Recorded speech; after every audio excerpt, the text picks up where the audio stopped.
Pimkie s'allie avec Shein. C'est un scandale. Tout le monde hurle, les posts LinkedIn s'enflamment, les médias s'emballent. Je vais être cash, oui, c'est un move clivant. Mais non, c'est pas la fin du monde. On va regarder ça froidement et je vais vous expliquer pourquoi il faut tempérer ses réactions. Pimkie, c'est une marque historique. Née en 1971 à Lille, elle habillait des générations de jeunes femmes. Mais soyons honnêtes, depuis 20 ans, c'était la galère. Perte de vitesse, fermeture de magasins, digital à la ramasse. En 2022, Pimkie est racheté par un consortium. Depuis, 20 magasins ouverts en 2025 et un objectif de rentabilité en 2026. Sauf que voilà, 6% seulement des ventes passent par le digital. Et en 2025, une marque sans digital, c'est une marque morte. Alors pourquoi Shein? Qu'est-ce qui s'est passé? Parce que Shein, c'est une machine de guerre, une marketplace mondiale avec une techno monstrueuse, une audience jeune massive et un time to market que Pimkie n'a pas. Concrètement, c'est un raccourci. Accès immédiat à plus de 160 pays, visibilité planétaire, objectif de 100 millions de chiffres d'affaires d'ici 2028. Et soyons clairs, seule, Pimkie n'aura aucune chance d'aller aussi vite. Peu importe les partenaires avec qui elle peut travailler, elle n'ira pas assez vite. Alors oui, Shein est une polémique. Amende en France pour pratique trompeuse, en Italie pour greenwashing, condamnation CNIL pour les cookies, etc. etc. C'est clair, c'est pas un enfant de cœur, voire même c'est le voyou de la bande. Mais le deal est légal. En tout cas, il y a une plainte qui est déposée, mais pour le moment, jusqu'à preuve du contraire, tout est légal. Ensuite, on entend ces court-termistes. Évidemment que c'est un court terme, mais c'est assumé. Court terme, ça permet de respirer, prendre du recul et de générer du cash. Et ce cash, il va servir à financer la transformation long terme. Sans ça, Pimkie ne passera pas l'hiver.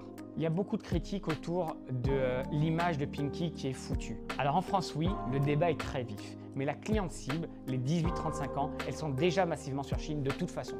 Donc Pimkie va chercher ses clientes là où elles achètent déjà. Et l'ADN, ça ne disparaît pas parce qu'on vend sur une marketplace. Ça va transformer l'ADN, ça ne va pas le faire disparaître. L'impact de la marque Pimkie à l'étranger, je ne suis pas certain qu'il va se faire ressentir avec ce nouveau partenariat.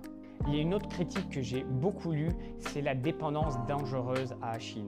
Et ça, c'est vrai, c'est un vrai risque, mais ça se pilote. Plafond de vente par canal, le suivi des marges, l'investissement en propre sur le site, le CRM, le retail, l'e-commerce, etc. Donc, ce n'est pas une soumission, c'est un partenariat de distribution, en tout cas tel qu'il est décrit. Et avec l'argent qui va être généré, on peut imaginer que Pimkie est dirigé par des personnes qui sont suffisamment intelligentes pour réinvestir et construire une stratégie moyen-long terme. Ça veut dire garder un contrôle qualité et un veto sur le catalogue. Ça veut dire toucher une nouvelle audience via un nouveau canal. Et surtout, ça veut dire investir en parallèle pour réduire la dépendance à Shein et construire ses actifs durables. Donc oui, c'est un pari risqué, mais quand on critique toutes les enseignes qui ferment ces dernières années à cause de l'inaction, on ne peut pas reprocher à une marque, à Pimkie, de ne pas chercher des solutions. Alors, est-ce que Pimkie a vendu son âme? Non, je crois pas. Je crois que c'est un choix lucide. Pimkie n'avait pas 50 solutions. C'était soit crever à petit feu, comme beaucoup de retailers dans le passé ou actuellement, ou soit tenter un move risqué, mais stratégique. Maintenant, arrêtons les postures et regardons les faits. Si ça sauve des emplois, si ça génère de la croissance, si ça redonne de la visibilité à une marque française, alors le pari aura été gagnant. Et franchement, la vraie honte, ce serait l'inaction et laisser Pimkie disparaître. Je terminerai par une dernière chose.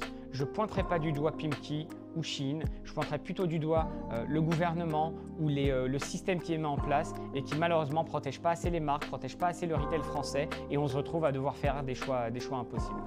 Bon courage à Pimkie, bon courage à toutes les équipes et j'espère que ce projet va leur permettre de se relever, de lancer de nouveaux projets et de pouvoir construire une marque pérenne et durable en France.